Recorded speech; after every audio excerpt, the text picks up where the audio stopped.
Hello, YouTube. Thank you for tuning into my channel. I am Azrael, and today we are going to be talking about the tarot cards. And I'm going to probably have this video split up into a couple different videos because we're going through the uh, major arcana. Major arcana meaning major secrets. There are 22 of them. They are numbered 0 through 21. 0 not necessarily being a number, but it's 22 cards, so it's 0, 1 through 21. Now, in a reading, when you get these cards, it is it gets more attention, more prominence in its meaning because it's major, right? The minor arcana actually have a tendency to complement the major, and how you interpret the minor arcana to help build on the major arcana. And of course, it is also traditionally believed that 1 through 10 of the major arcana are associated with the numbered elemental suits 1 through 10. All right, so basically, the reason why I'm going to split this up is because I'm not going to talk a lot about the esoteric meanings unless I think they're of importance. I don't want to overwhelm beginners, and as I move on, after I teach the entire deck and show some examples on how they could be used to make magic spells and meditations and stuff like that. I'll probably go into the esoteric videos. But in any case, you're going to get a few nuggets here and there. Today we're going to be talking about the first four because I am going to be giving some esoteric knowledge on these, okay? Now, let's start with the Fool. Now, the Fool is numbered to 0, okay? Now, there's a lot of traditional interpretations. You could Google, for example, the journey of the Fool, which basically you start out here, and every other card basically has a step in his journey. Okay, because it's often thought anyway that the major arcana basically reflect day-to-day life and its overall meanings and deeper meanings. In any case, with keyword here is everyone, because everyone is at some point in their life a fool. That doesn't mean they're stupid. That just means that they don't know something, or they have a tendency to already think they know what's already good for them. Youth is another keyword. See, we're going to interpret these with the archetype. Now, when you think of the archetype of the Fool, you've got to think in depth. It's not just somebody running around acting stupid for a king, and it's not just somebody who's ignorant either. Youthful folly brings wisdom, as an old saying goes. Okay, so this can be associated with youth, carefree, and again, a lot of stuff can be found on the meanings of the cards. That's why you should start with something like the Will Rider decks, all right? Because they were designed specifically for divination, and when you get into other decks, though they're beautiful and so forth, they're designed for divination. The traditional meanings when you're learning might be hard to decipher. I have a cat deck, right? Doesn't really tell me much with the picture. Anyway, now, as you see, I mean, he's like walking towards the end, not paying attention to what's going on. So there's a lot of things you can pull from this card. Somebody's not paying attention to a certain situation, which is basically being foolish, not watching where you're going, too carefree. In his bag, right? He probably has the 4 elements for the magician because it's going to kick the meaning up to a different degree. The esoteric meaning of this is found in the number. Now, 0 does not necessarily mean nothing. 0 can mean that potential, something's not there, right? Think of this as, well, I'll get into that in a minute. But again, keywords Fool could be youthful, carefree, too carefree, being closed-minded or unaware of a certain situation, okay? The magician card, well, in the ancient world, the magicians were the scientists. Now, science, modern science, and magic are two different things, but many of the magical practices gave birth to the scientific practices. Alchemy gave birth to chemistry, for example. Uh, Herbal magic gave way to pharmaceuticals. Okay, just to lay the groundwork. Keywords is new beginnings, right? It's the beginning of the tarot deck. It's the new beginnings. Magicians are known for bringing things into existence, right? So this is also a meaning from the archetype of the magician.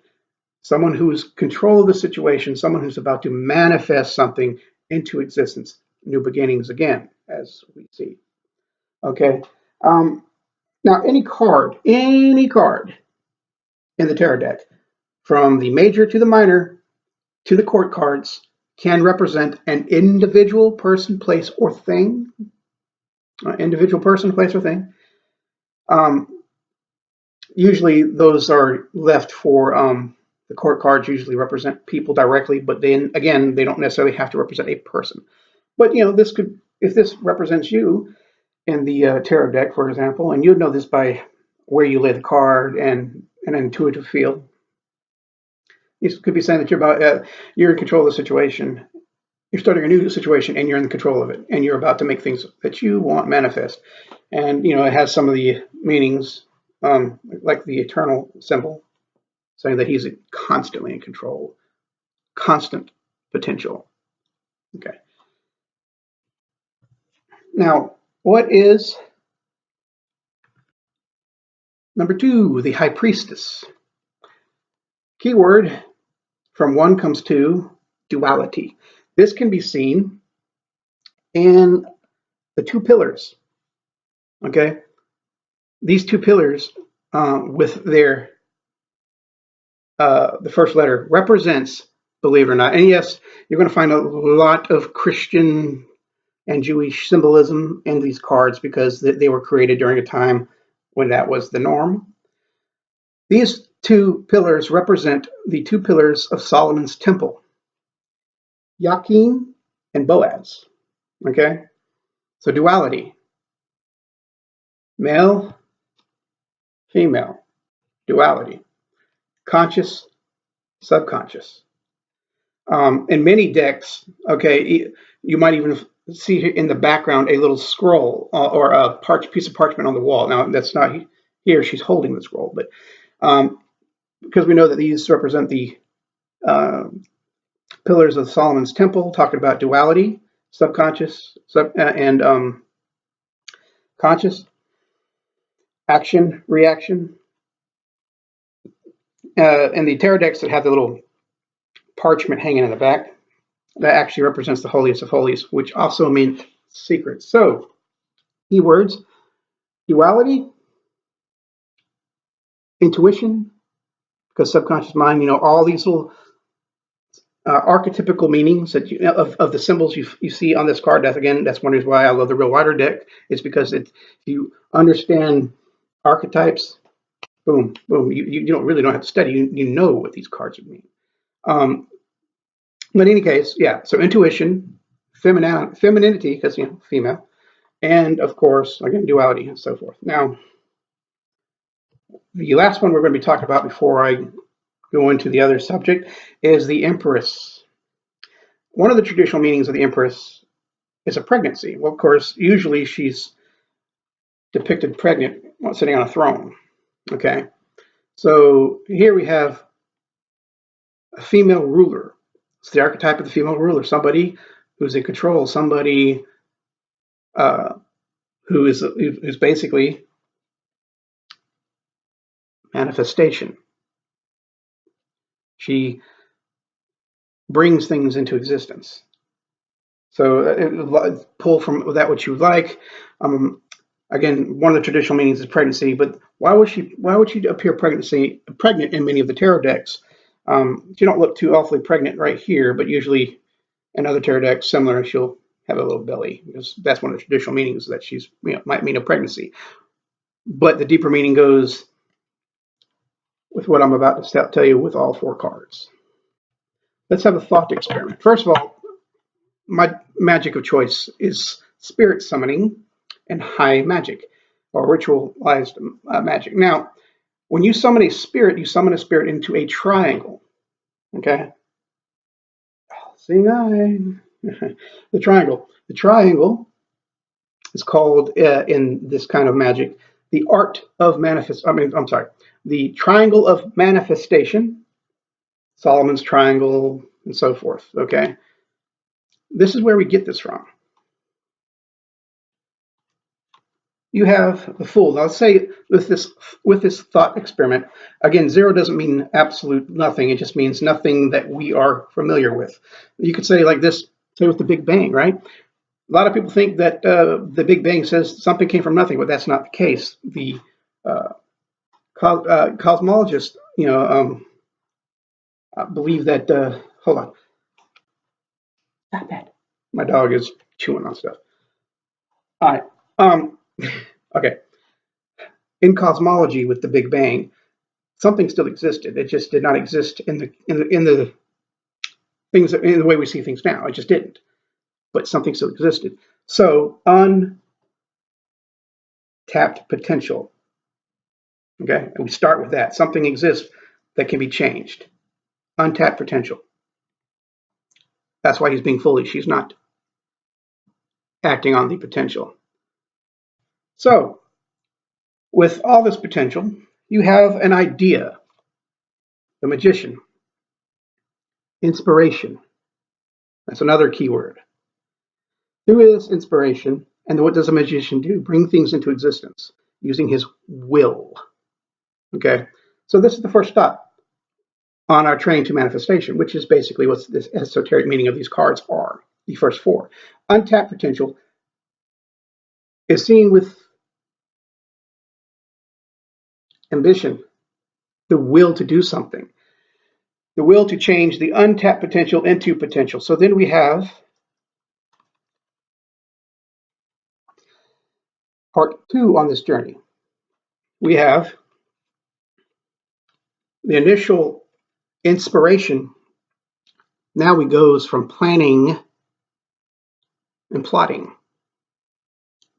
This part is where you, let's say, you want to build a house. You get inspired to build a house. You go into the untapped potential, such as, say, the trees, the iron to make the nails, the trees to make the lumber. You take the raw, untouched potential and you start planning with it.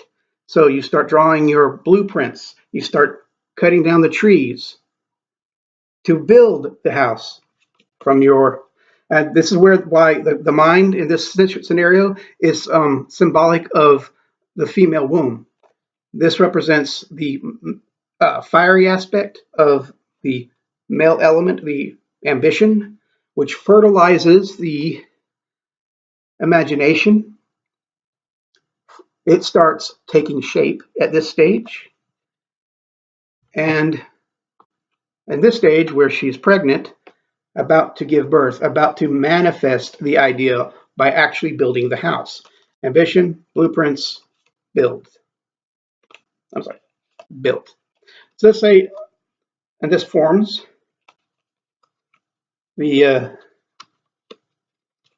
triangle of the art. And it is this symbolism, by the way, that the magician plays on when he summons the spirit to manifest in the triangle of manifestation.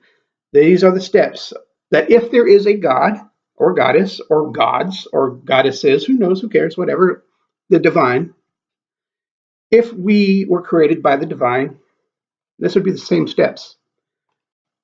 It would be, he would be a god, or it or she god, whatever, would be a concept of infinite potential.